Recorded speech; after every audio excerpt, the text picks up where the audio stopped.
2020 NFL Draft Thursday night.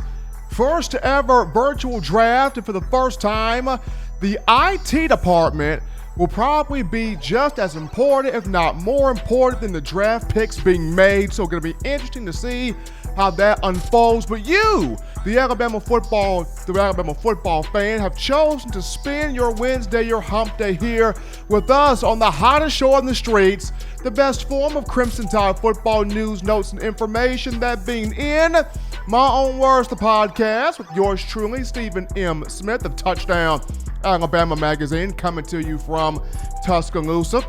Show bigger than me as always. I got my man John Ivory, JP, in the production studio, making the pop with the beats as he does each and every time. And as we are streaming this as always through YouTube, if you are new to the show, go ahead right now and hit that subscribe button. If you're new to the show, hit that subscribe button right now and turn on your notifications. That way we here at TDA can continue providing you, pumping you out the best in news, notes, information, and content on your Crimson Tide. Got a huge show prepared for today. On Wednesdays, it's Matt Caddell Day. So former Alabama wide receiver Matt Caddell will be joining us as we break down our mock drafts. Who do we see going in the first round, and playing a little bit of round robin with the other guys for the Crimson Tide that will look to hear their names called in the venue on Thursday night. But we start off this with a few updates here. In the first one, I've already mentioned it. Tomorrow, the 2020 NFL Draft, first ever virtual event, virtual venue. We're going to get a chance to see how many Bama players can come off the board, who will be the first Alabama player taken off the board. Going to be a very exciting thing to behold, to watch. As I mentioned, just as important as the picks that are being made will be the guys in the IT department. If somebody messes something up, somebody could potentially may lose their job. So hopefully everything will flow the way it's supposed to flow here in terms of the virtual draft, but NFL draft on tomorrow. Also, according to the NCAA on today, the 2019 Iron Bowl inspired a rule change. If you remember last year's Iron Bowl, it was Alabama and Auburn from Jordan-Hare. The score was 31-24, if I'm not mistaken, and there was about 10 seconds left in the first half. Bo Nix and the Auburn Tigers are driving.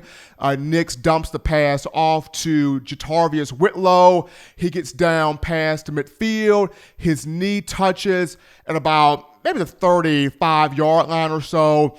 And it's literally it's about 2 seconds left on the clock. His knee touches, the clock runs out. It's supposed to be halftime. The officials blow the whistle for halftime, but somehow Auburn ends up getting 1 second put back on the clock to take the field goal, and Nick Saban is completely irate on the sideline. Of course, we all remember that moment. Well, according to the NCAA, there was a change made to the rule to where unless there are 3 seconds left on a clock prior to the halftime, then that clock's going to run off. Unless there's 3 seconds left on the clock, you cannot run an extra play. Unless there's 3 seconds left, the officials they set the ball in motion. You're able to get up under that ball and run a play. Unless there's 3 seconds left, then that becomes free clock, and the time will expire. So new change being made here to the rule that was inspired by the Iron Bowl from 2019. Now, of course,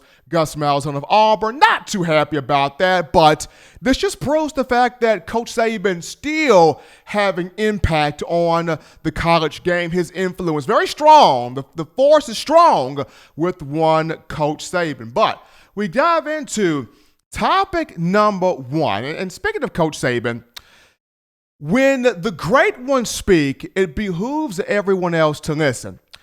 I was taught as a young child to obey your elders, listen to your elders. They know what they're talking about. So when the great ones speak, it behooves everyone else around them to listen. And Coach Saban, when he opens his mouth, there are a lot of nuggets, words of wisdom, words of knowledge, words that you can grow on, life lessons. And I know he's a football coach and people respect him as such, but when he talks, you wonder, could he have been a humanitarian? Could he have been a politician? Could he have been something more than just, a football coach, because there's so much knowledge in what he says? Now, I know at times he likes to poke fun at the media. He likes to roast a reporter here and there. He likes to go off on a tangent and tell people, hey, talk to this Coke bottle, talk to the bottle.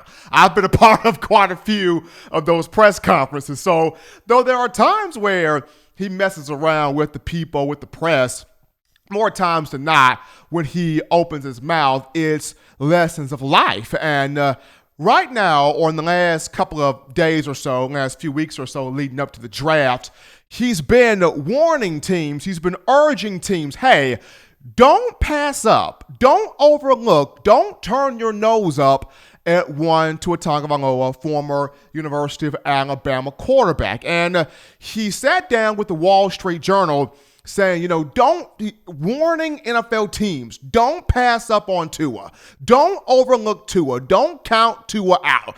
If you have an opportunity to draft Tua Tagovailoa and have your franchise game-changing quarterback, don't let this moment pass you by. And the reason why, Saban is saying this is because he's always talked about experience is the best teacher. And what's so funny is, a couple of weeks ago, just a couple of months ago, and this was shortly after Tua sustained the dislocated right hip with the fracture to the posterior wall against Mississippi State, everybody in national media was going, we're not going to cast judgment on Tua until the medicals get here.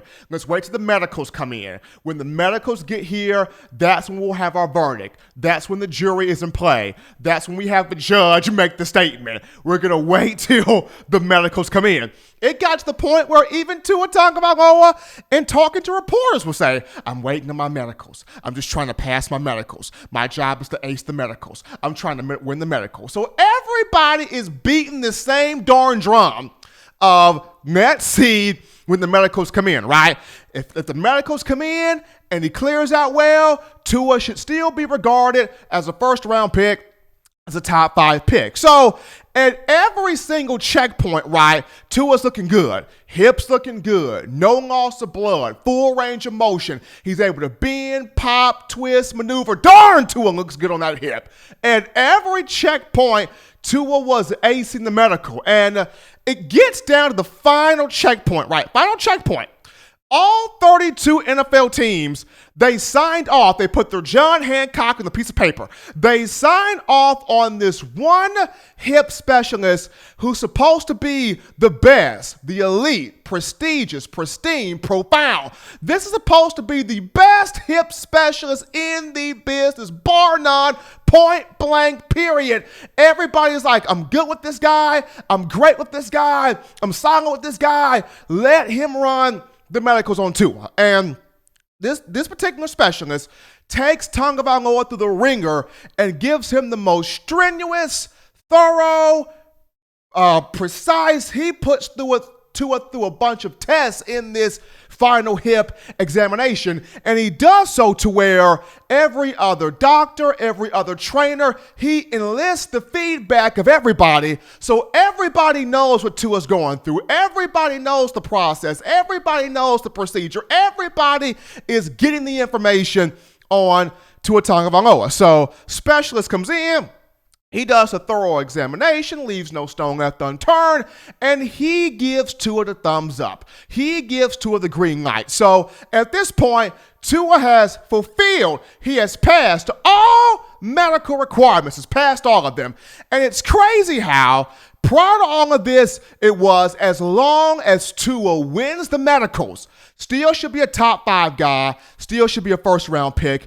After he gets the final thumbs up, Here come the national experts. Here come the draft analysts. Here come people citing sources from teams and scouts and owners and GMs and coaches going, well, I don't trust that doctor. Well, I don't trust that dude. This is some he said, she said mess. This is some hearsay. Tua was not in our facility. He wasn't with our coaching staff. He wasn't at our building. He wasn't at our organization. He wasn't with our team doctors. I don't trust it. Still too risky. I don't care what that doctor said. I'm not trusting my billionaire baby to a young man that's had 5 surgeries. He wasn't in our facility. Well, you the one that signed off on it, did you not? You were one of the 32 NFL teams that signed off on it. You put your John Hancock down on the piece of paper. I'm sorry. I am sorry. I mean, if y'all were not cohesive, what was going on? If y'all were not going to condone what was going on, you could have been like how the pastor in the church who's about to marry the couple, and he goes, if you are against this marriage, speak now or forever hold your doggone peace. Y'all didn't say a mumbling word. So y'all were in full compliance of having this one team doctor that all 32 teams signed off on, check on one Tua Tagovailoa. And everybody has the information, everybody has the CT scans, everybody has the videos, everybody has what they need to have in terms of Tua. It's just crazy how prior to this, it was as long as Tua wins the medicals, we're fine, we're good, he's first round, he's top 5. But as soon as the young man wins the medicals, this becomes, oh, I don't trust that team doctor. Well, you the one that signed off on it. You the one that said it was okay. Anyway, the reason why Nick Saban is urging so many NFL teams not to pass on Tua is Nick Saban has been through this before, people.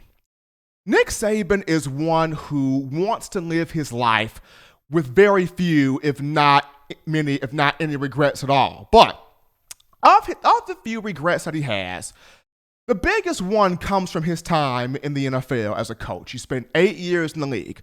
2 of those years he spent with the Miami Dolphins as a head coach, 2005 to 2006. And there was a quarterback by the name of Drew Brees in the 2006 free agency period. And, Brees was on top of his game with the San Diego Chargers, who are now the LA Chargers from 2001 to 2005. He had a huge year in 2004, winning Comeback Player of the Year.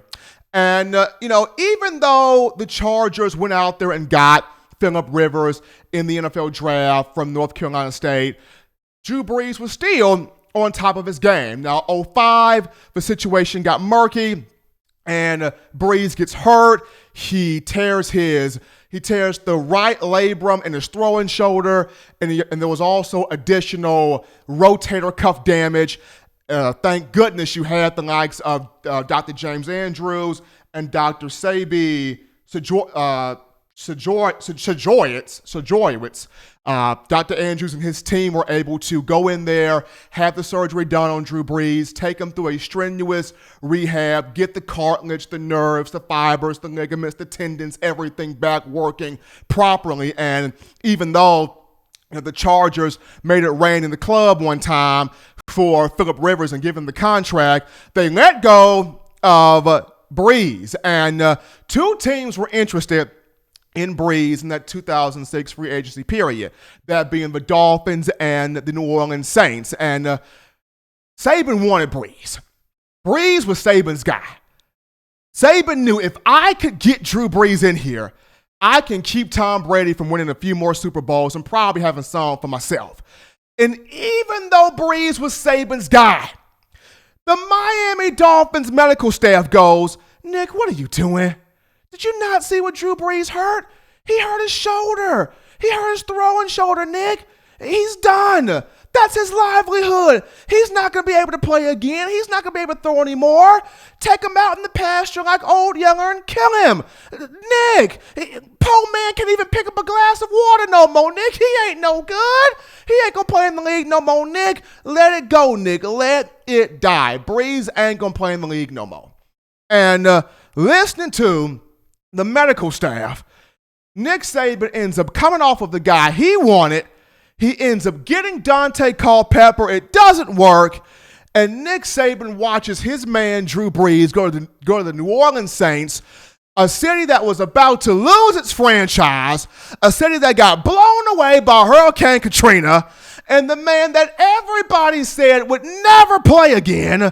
Drew Brees wins the Saints the Super Bowl, is part of the Saints rebuilding process of helping rebuild the city. He sets records left and right, breaks records left and right, and upon the end of his career, that young man is going to be a first ballot Hall of Famer versus the Dolphins have been through 14 quarterbacks since that time, and Nick Saban is no longer with the franchise. He is with the Alabama Crimson Tide. So Nick Saban, he knows what it feels like to not get what he wanted to get, and he is urging, begging NFL teams, don't do what I did.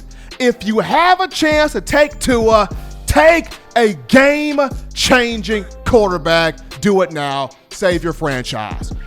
We're going to go to our first break here on In My Own Words, the podcast, hottest show on the streets here, Touchdown Alabama Magazine.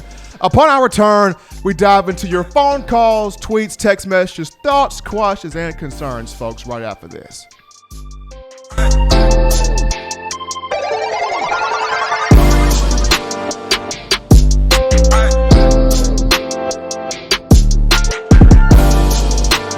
Every sports fan deserves the proper representation. Whitwell Sports introduces to you the Title Towel. Wave that Title Towel in the air like you just don't care in support of Nick Saban and the Alabama Crimson Tide. Only $9.99 and it lasts a lifetime. Head on over to whitwellsports.com and get your Title Towel today.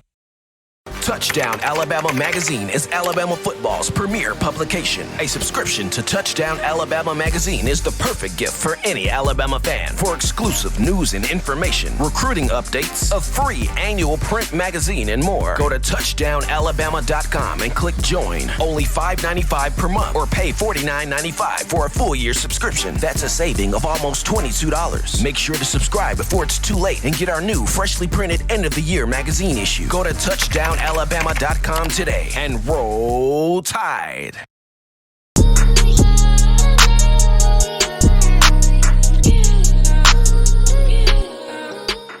We are rocking and rolling, folks, on a Wednesday from the break. Hottest show on the streets, best form of Alabama football news, notes, and information in My Own Words, the podcast. Yours truly, Stephen M. Smith of Touchdown Alabama Magazine. Once again, Tide fans, if you are new to the show right now, hit that subscribe button and turn on those notifications so that we can get you the hottest form of Alabama football commentary, whether it's in recruiting, whether it's in current players, former players, whatever you like, we got you covered right now, just right here. Just hit that subscribe button and turn on those notifications. But 205-448-1358, the number to call in to let your voice be heard on the show. 205-448-1358. You can also text with that number, leave a voicemail with that number as well. And we got my man Waylon, who is already up in the queue on a hump day. Waylon, how you doing, man? My main man, Stephen M., is once again hot today. It is Wednesday down at TDA. What's going on, Stephen?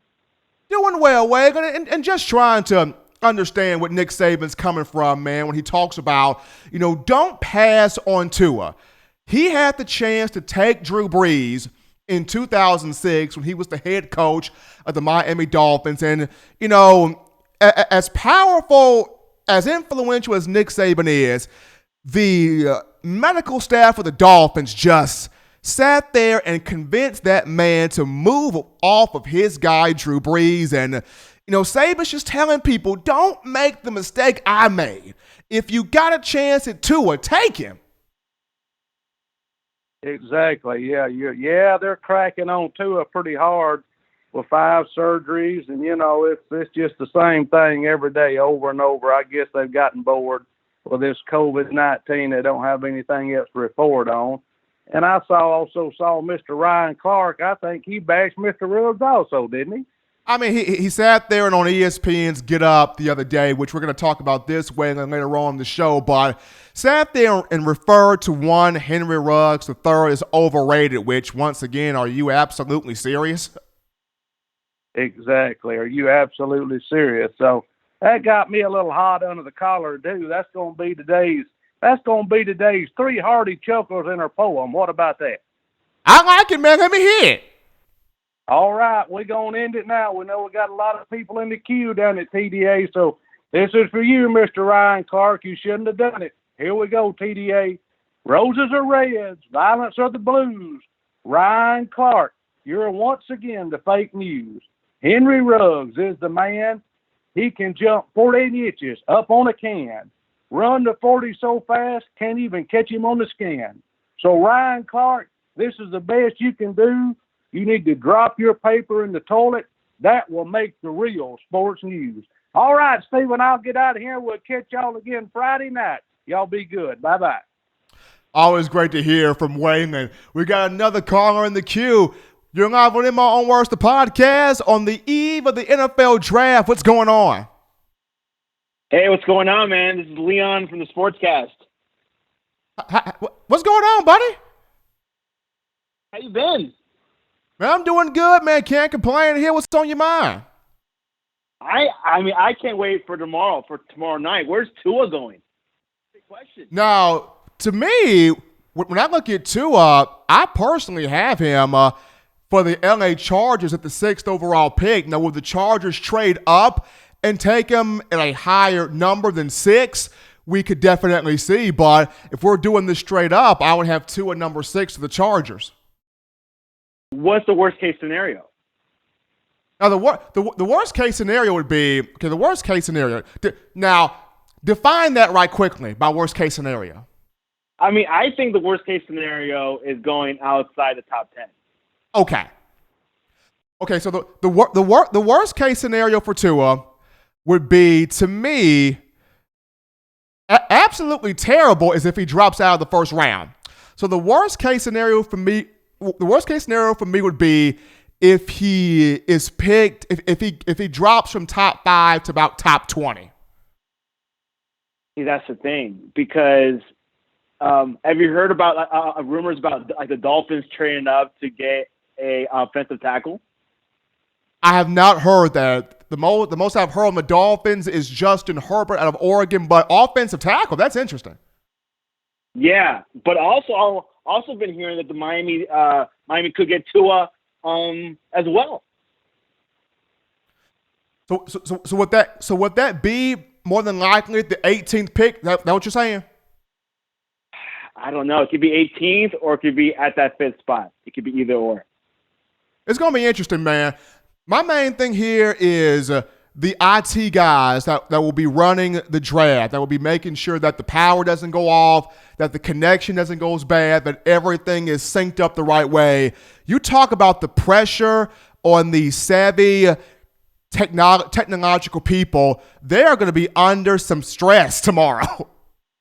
I'm sure there'll be some hackers targeting those GMs' houses. Probably so, man. Probably so. But I'm looking forward to this venue. Going to probably have a chance to maybe have 6 to 7 guys for the University of Alabama taken in that first round. So it's going to be fun, man. I'm ready to see it. Who will be picked first? Jerry Judy or Henry Ruggs?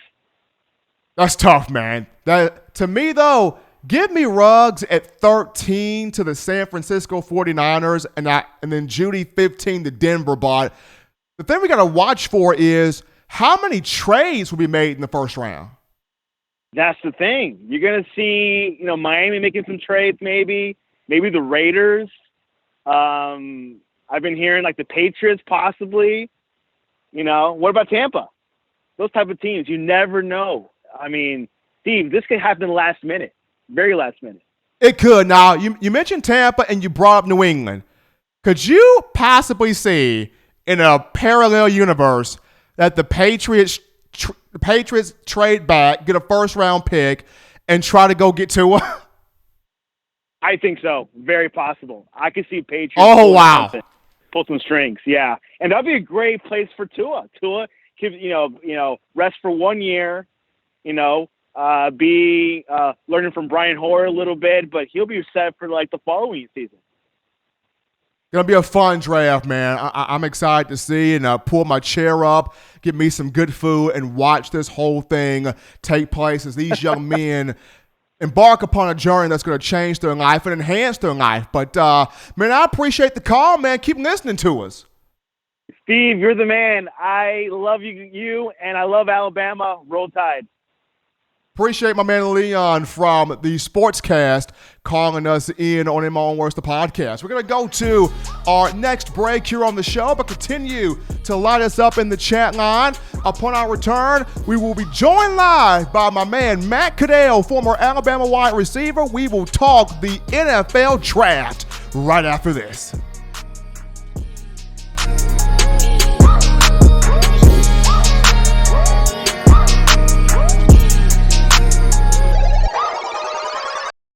If you want delicious home-style cooking, sushi, and hibachi, check out Otoro Hibachi in the University Mall in Tuscaloosa, Alabama. At home and you can't get away from the TV because the Crimson Tide is about to score? Don't worry, delivery is also available through Waitr and Crimson2go. That's Otoro Hibachi in the University Mall in Tuscaloosa, Alabama. And make sure you let them know the good folks at Touchdown Alabama sent you.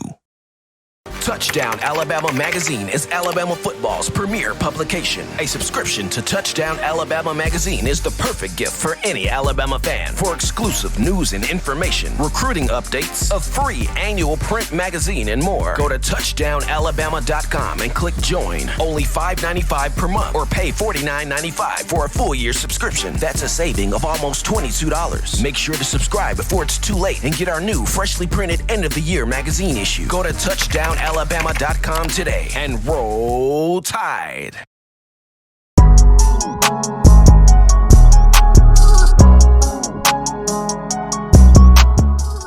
Back inside the action, ladies and gentlemen, on the hottest show on the streets, the best form of Alabama football news, notes, and information on a Wednesday hump day. That being in My Own Worst, the podcast with yours truly, Stephen M. Smith of Touchdown Alabama Magazine. Ladies and gentlemen, if you are new to the show right now, hit that subscribe button right now if you are new to the show and turn those notifications on because we're trying to get you, we want to get you the best in news, notes, information, and coverage on your Crimson Tide. But we go to the hotline right now. We pick up the analyst, the real analyst, the legit analyst, former Alabama wide receiver Matt Caddell, back on a Wednesday. Brother, how you feeling? Are you ready to rock and roll?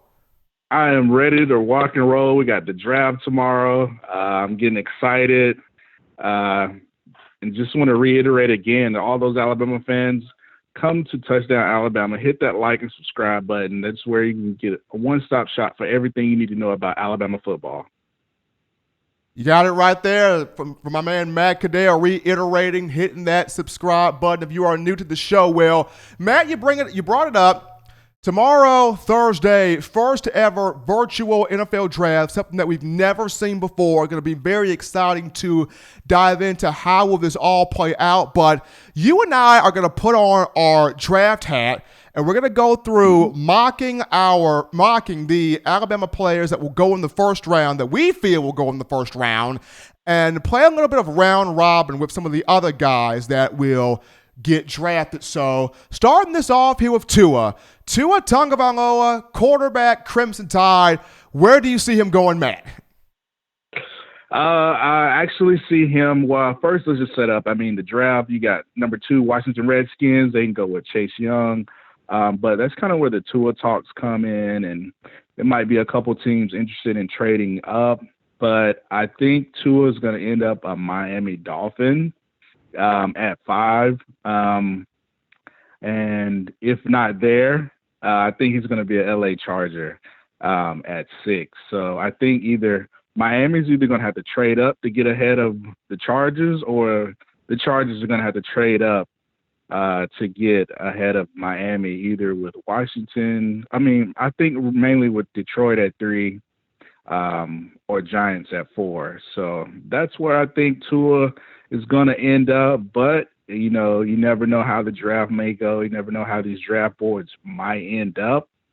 If the Chargers do not take Tua at 6, or the Miami does not take Tua at 5, and Tua starts to slide, my sleeper team is going to be Bill Belichick and the New England Patriots. Everybody's saying New England.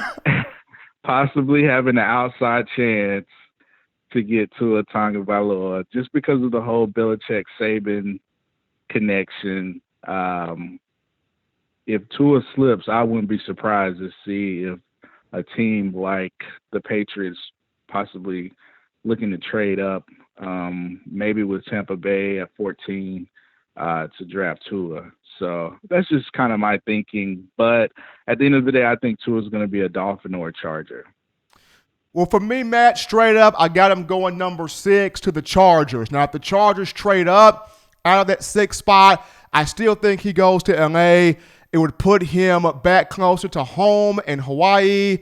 And the Chargers already have the weapons like Mike Williams, Hunter Henry, Keenan Allen, Austin Eckler. You already got Tyrod Taylor, so it's not like you have to force Tua to play year 1. You can let him heal up. So I would have him number 6 to those L.A. Chargers. But we look now at big man Jedrick Wills at 6'4", 312. Where do you see Jedrick at, Matt? Well, first of all, let's talk about the offensive line in this draft. I mean, I think you're going to see a run of about 4 or 5 offensive It's line a deep class. First. Yes, but it's a top tier of guys. It's like 4 or 5 guys, your Wills, your Thomas, your Becton, your Tristan Wirfs. I think you're going to see those linemen go within the top 12 picks. And so it might vary for different teams who they have on the board, but I really like Jedrick Wills at number 4 with the New York Giants. I think that would be a good fit for him. I think Dave Gettleman is really looking for somebody to protect their prized possession in Daniel Jones, protect the quarterback, open up big holes for Saquon Barkley. So I can see Jedrick going at number 4 or possibly to Arizona at 8 or Cleveland at 10. So I think in these top 12 picks, there will be a run of offensive linemen. And I think all those top-tier linemen are going to just be flying off the board once that first one goes off the board. Matt, I had Jedrick Wills to the Cardinals at 8 for the longest of time, but after looking at guys like Andrew Thomas and Tristan Wirfs, of course, Wirfs of Iowa, I'm going to go Jedrick Wills at number 10 to the Cleveland Browns. Tide Nation, don't hate me. The Browns have talent with Baker Mayfield. They recently got Conklin, the offensive tackle, acquired him from the Tennessee Titans, so they need one more bookend tackle to protect Baker Mayfield. So number 10 to the Browns, that would be Jedrick Wills for me. Now we get to the guy everybody wants to see, Henry Ruggs, Matt. Well, actually, I think it's going to be interesting because you don't know what San Francisco is going to do. You look at teams that like Denver at 15. They might be too far back. The Philadelphia Eagles at 21, they might be too far back as well. And teams like the Raiders, Gruden's always looking for a good receiver, and the Jets at 11. So I think you're going to have a lot of movement from teams to see who's going to hop in the top 10 to get that first receiver. I still think personally that Judy's going to be the first one off the board, just because of the level of competition that he's played against the SEC, been so consistent. But Ruggs, I think Ruggs is going to be a perfect fit for 13 with the San Francisco 49ers. If San Francisco stays there, I think that would be an ideal fit. Or I can see him at 15 with Denver. But you never know. So I think the Jets at 11 actually go offensive line. I think they're going to go with one of the linemen, possibly maybe trading up in the top 10. But I know they lost their big-time receiver, Anderson, so I wouldn't be surprised if they get Judy or Ruggs at that position. But I do think you start to see the run of receivers from 11 on down. As much as I want to see Henry Ruggs to the Saints at 24, as much as I want to see that, I don't think Ruggs stays on the board that long. So I went with him at number 12 to the Las Vegas Raiders.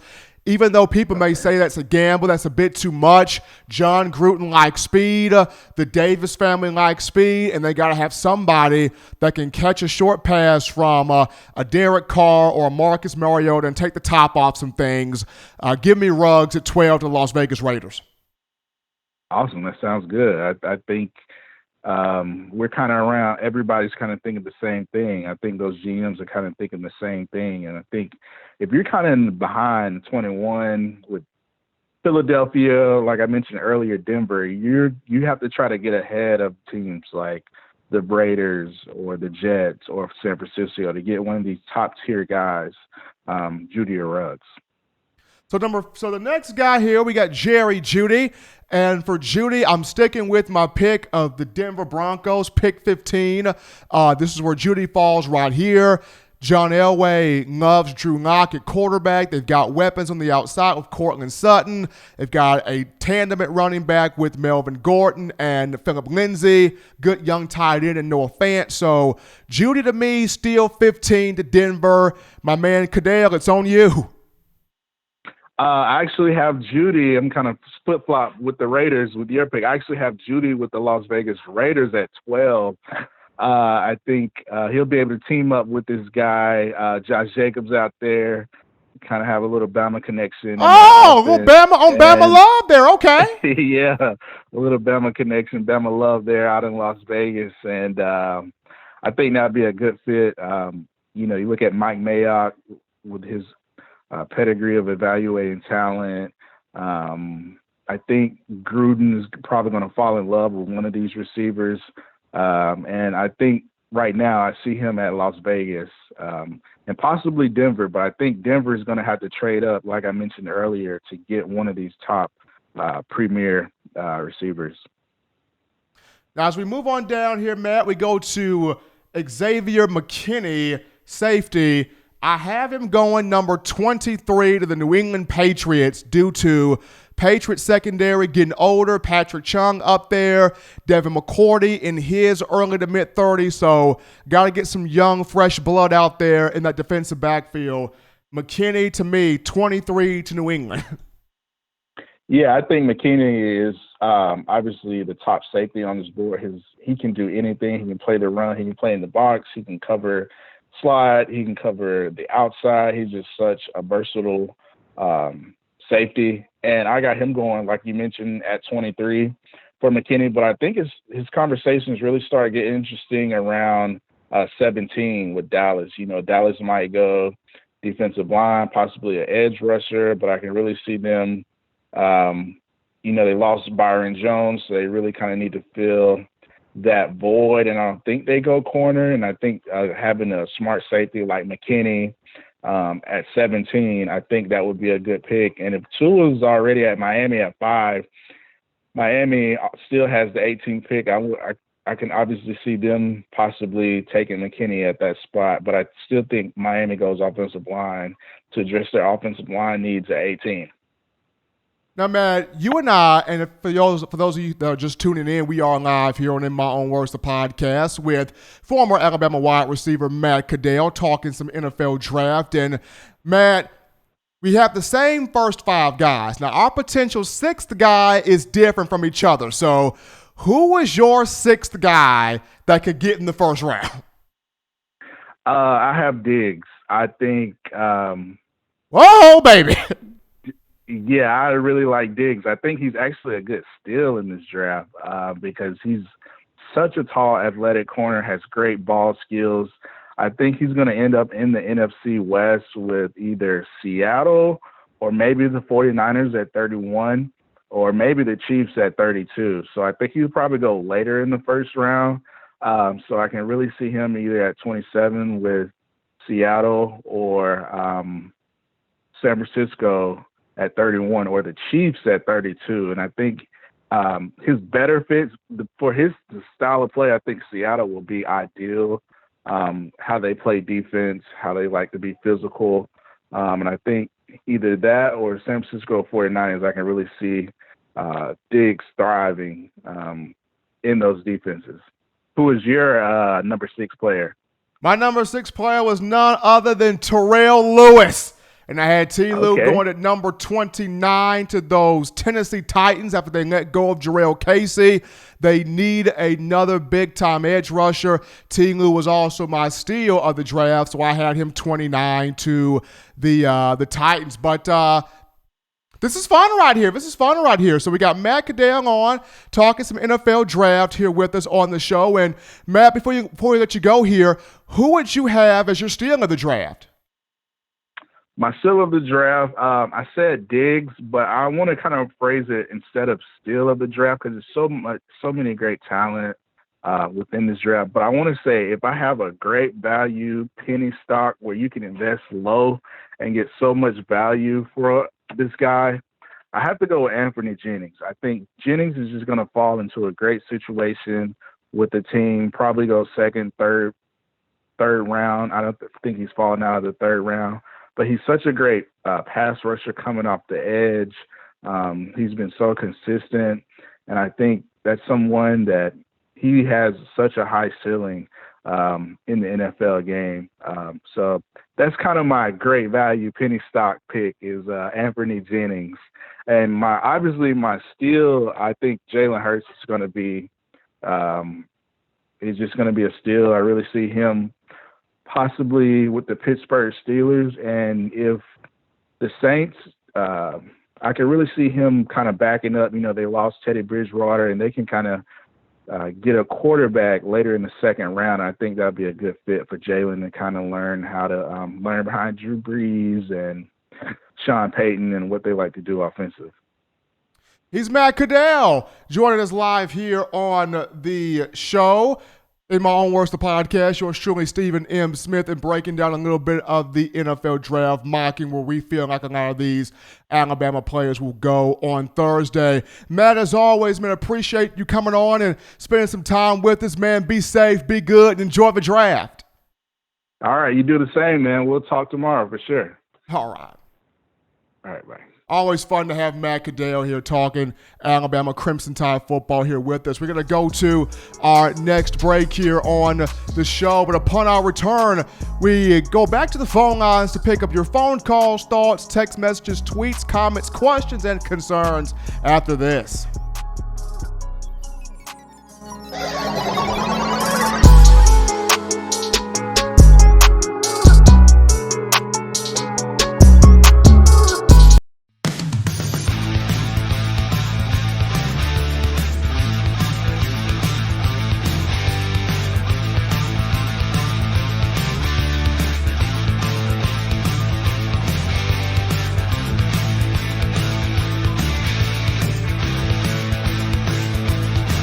T-Town Menswear in the University Mall in Tuscaloosa.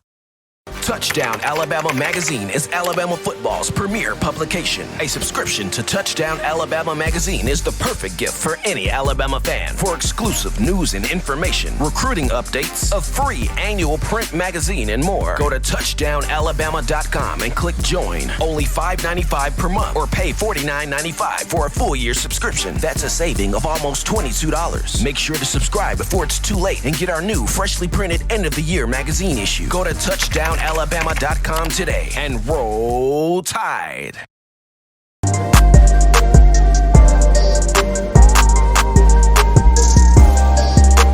Back into the action, folks. In my own words, the podcast. A little tongue-tied there. Hottest show on the streets, best form of Alabama football news, notes, and information on a Wednesday hump day, the eve of the NFL draft, and happy that you guys were able to rock and roll with us. As always, if you are new to the show, be sure to hit that subscribe button right now. Hit that subscribe button and turn on your notifications so that we can provide to you the best in analysis, commentary, and insight on your Crimson Tide. The number is always 205-448-1358 for you to call to let your voice be heard. 205-448-1358. But something interesting here, people, is the Tampa Bay Buccaneers, not only did they acquire Tom Brady in the free agency period, but they were also able to lure one Rob Gronkowski to join Brady, and the Buccaneers kind of in a win now mode with, both of those two guys in there. They have a stacked roster with Mike Evans and Chris Godwin. They have a number of tight ends led by Cameron Brate and O.J. Howard. They have so much there on the roster, and with the Super Bowl being held at Raymond James Stadium next year and in Tampa, Florida, the question is, will the Buccaneers ultimately trade O.J. Howard? Because they tried to deal him away 2 months ago, according to ESPN, to get an offensive tackle, Trent Williams, from the Washington Redskins. Unfortunately, the deal did not go through. Bucs need to address some things on the offensive line. They also need a pass-catching running back, just seeing how in the last few years of Brady's been able to throw the ball to the likes of James White and Dion Lewis, Shane Vereen, and also Danny Woodhead. So he's known to dump the ball off to those guys out the backfield. So does Tampa Bay trade? Does Tampa Bay work out some type of way to deal out O.J. Howard? Does Howard request a trade? Because at this point, if I'm O.J., I would do it, because this was supposed to have been his year, right? With Tom Brady coming in here, Howard was excited about, I'm going to get a chance to play with the GOAT, the legend, the greatest of all time, the creme de la creme, a first ballot Hall of Famer. This is about to be my moment to shine, as a Buccaneer in the Bruce Arians offense. And now here comes Gronk, of whom, yes, he turns 30 years old next month. Yes, he's regarded as one of the best tight ends to ever play the game. Yes, he's a 3-time Super Bowl champion. Yes, he's a 4-time, first-team NFL All-Pro, but he's also dealt with 15 injuries in his career, and these injuries range from knee issues to back issues to forearm issues to concussions. He had to retire for a year from the game of football because his body was so banged up, but he's got the itch to want to come back. And because he has that itch, he wants to be back with the comfort of Brady. And if you're O.J. Howard, this was supposed to be your year. If you're Howard, do you make that move to request a trade, seeing how, since 2017, O.J. Howard, 94 catches, 1,456 yards, 12 touchdowns. He had a solid career at the University of Alabama, 114 catches, 1,726 yards, and 7 scores, despite the fact that, he could have been used way more than what he was, put out there on the field. But if you're O.J. Howard, do you request a trade from Tampa Bay, just seeing how with Gronk in here and so many other tight ends in here, and with Tampa Bay in this win now mode and trying to get an offensive tackle and a running back in terms of picks, what do you do here if you are O.J. Howard? But as we dive back here into this chat line, here the number again, 205-448-1358, the number to be a part of the hottest show in the streets right now. Nick Saban Jr. writes in, I would love to see Jalen Hurts go to the Patriots. That would be a boss move. I would like to see Jalen in New England.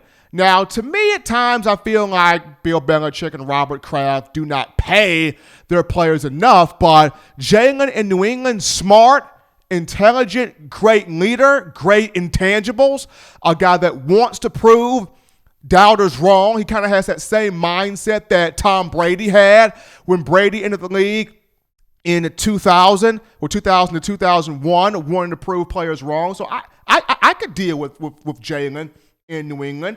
Here we go. We've got Frederick Turner who writes in, Steven doing a show tomorrow, that would be awesome. And Willie351 writes in, draft special? That could be the move. Kind of want to sit there and watch the draft from home with my pizza and the hot wings and my Hawaiian punch. Kind of watch the draft from the house there. I mean, I'm good with talking draft with the Alabama faithful, but I kind of had a date with a little lady known as Hawaiian punch and ginger ale and some pizza and some wings, but we'll see how it all shapes out, though. We're going to take another break here on the show. Continue to light us up there in the chat line. But upon our return, we get into one Ryan Clark, who referred to Henry Ruggs as overrated. Why did he make that statement? We'll touch it up after this.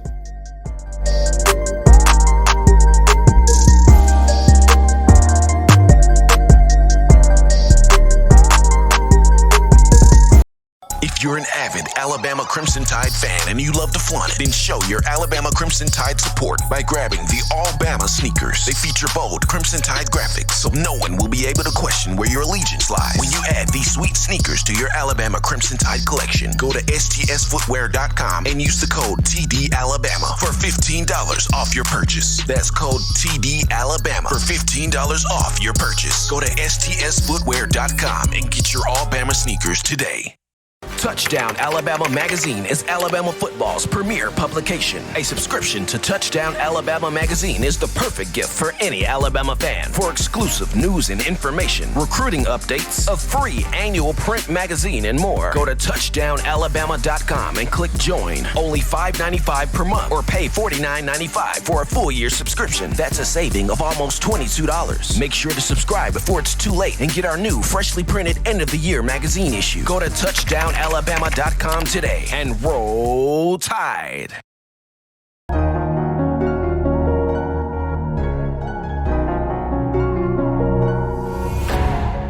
In my own words, the podcast, how to show on the streets, best form of Alabama football news, notes, and information you will find anywhere. Stephen M. Smith of Touchdown Alabama Magazine. And we were going to jump back into a conversation I started on Monday and talking about one Christian Harris and why I feel like he would lead the team in tackles for loss. But when interesting news rolls across the table, you got to get to the interesting news first. And this one comes from one Ryan Clark, former LSU defensive back, won the SEC title with the Tigers.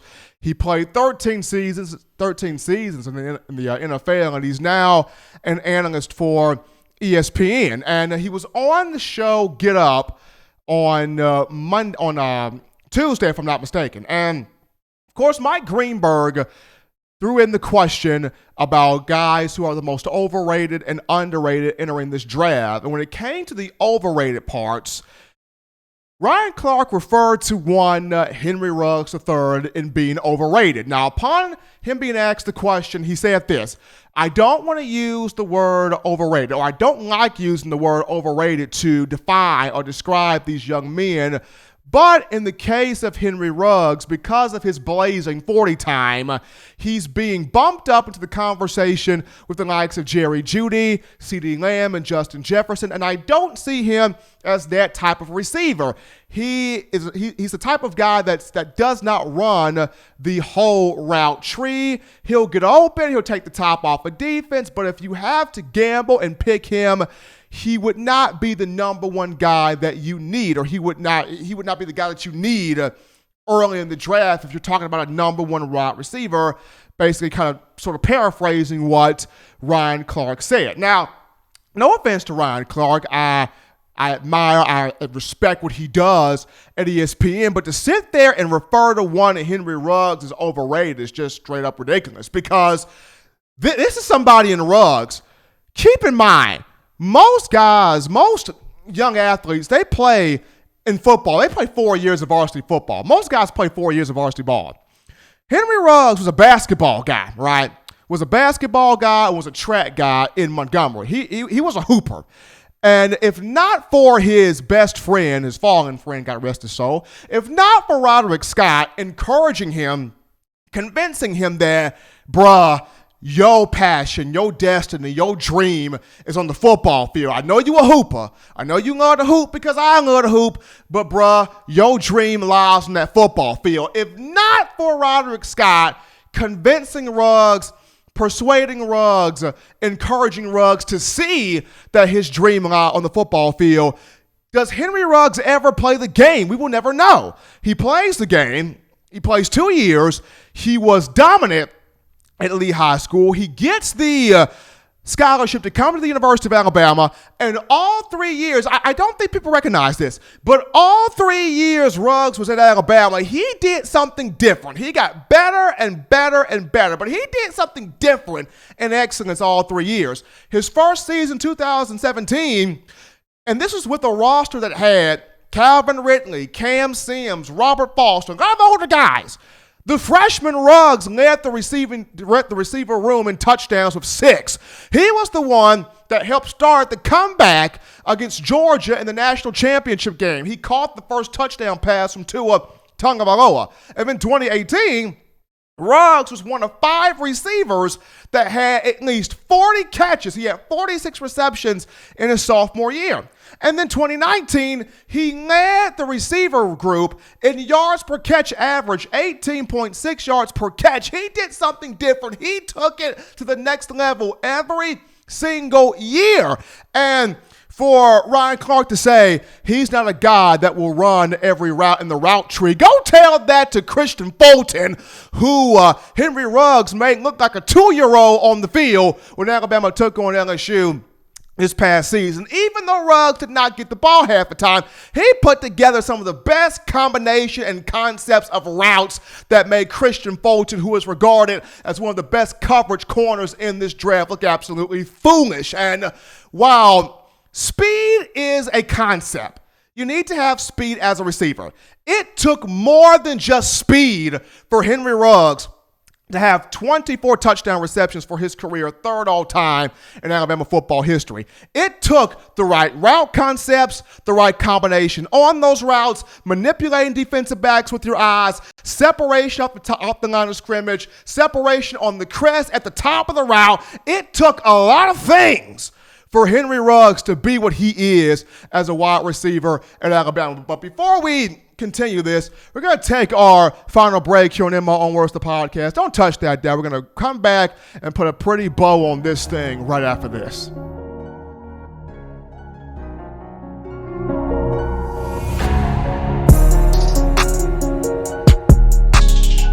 Touchdown Alabama Magazine is Alabama football's premier publication. A subscription to Touchdown Alabama Magazine is the perfect gift for any Alabama fan. For exclusive news and information, recruiting updates, a free annual print magazine, and more, go to touchdownalabama.com and click join. Only $5.95 per month or pay $49.95 for a full year subscription. That's a saving of almost $22. Make sure to subscribe before it's too late and get our new freshly printed end of the year magazine issue. Go to touchdownalabama.com today and roll Tide. Back into the conversation here in My Own Words, the podcast, Stephen M. Smith of Touchdown Alabama Magazine. As I was saying before the break here, it took more for Henry Ruggs than just speed to have the career he had at the University of Alabama. Now, speed is a concept. Speed played a role. Yes, the primary thing is not to have guys catch you, but I covered Henry Ruggs 3 years. I was at every practice. I was at every interview. I was at every game. And I'm seeing this young man put together some of the best route concepts, some of the best combinations, some of the best, plays, whether it's slant routes, go routes, fade routes, sluggo routes, whatever you want. Henry Ruggs was giving it to you right there on the field. And the comp that everybody has for Ruggs is Tyreek Hill of the Kansas City Chiefs. When you go back to the Super Bowl this past year against San Francisco, as good as, Hill is as a route runner, I'm pretty sure Kyle Shanahan of the 49ers didn't give 2 cents about his route running. He out here going, can y'all tackle the brother? Can y'all put him to the ground? Can somebody chase him? Can somebody please find where Tyreek Hill is, wrap him up, and tackle this dude, because he is freaking killing us. Can someone please get their hands on Tyreek Hill? Like, Kyle Shanahan didn't give a care about the route running. Kyle Shanahan says, locate Tyreek Hill, find him, find his jersey. I don't care if you have to rip him down by the helmet. I'm getting tired of seeing this young man burn us every single time. And when you watch Henry Ruggs, it's the same skill set. He can run the routes. He can run all the routes on the route tree. He's very highly explosive, highly athletic, got speed to burn, got the foot to put the pedal on the accelerator. And let's not forget, there were moments, as much as I enjoy Jerry Judy, and he is big time, there were moments where when Jerry Judy was dropping passes, Henry Ruggs wasn't dropping balls. Henry Ruggs was bringing them balls in. So, just saying, here is a guy that, even though speed plays a role, he is more than speed. He is bigger than speed. He can run the routes. He can catch the football, he can evade defenders, and he can put on the afterburners and say, bye-bye, you can't catch a speeding bullet. He go to the house, two-stepping for the touchdown. And at the end of the day, that's what these coaches want. If you're breaking ankles, if you juking folks out their shoes, if you putting the right combination of routes together, if you catching passes, and by the way, Shawty, if you are scoring, that is all the coaches care about. That's it. But if you want the best in news, notes, information, and content on the Crimson Tide, it's very easy and simple to do, ladies and gentlemen. You get the Touchdown Alabama Magazine app, and you can download this app on your iPhone if you're rocking Team Apple, Google Play Store if you just so happen to have the Android phone. For our podcast options, we got you covered, whether it's iTunes or Apple Podcasts, Spotify, Stitcher, Google Play, TuneIn Radio, Overcast.fm, or iHeartRadio. If the good and gracious Lord sees fit, I will return on Friday to continue the conversation that is Crimson Tide football. But as always, ladies and gentlemen, leave you with my favorite three things. Husbands, love your wives. Wives, appreciate, value those husbands. Children, be obedient. Do what you got to do to get that work done and legitimately not be bored. Get those 3 hearty meals a day, those 3 great laughs a day. Protect yourself. Protect the loved ones around you. And until next time, folks, this is your man, Stephen M. Smith, and this has been In My Own Words.